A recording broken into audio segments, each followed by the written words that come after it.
if you are in New York, you like to visit in Tulip farm, you can choose this place. It's only 1.5 hour drive from New York City.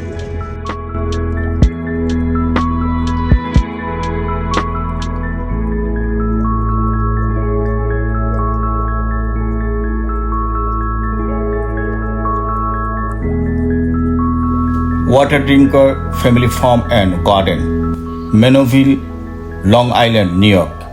If you came from New York City, you will take LIE exit 69 and you will drive 2 minutes and it will be on your left side.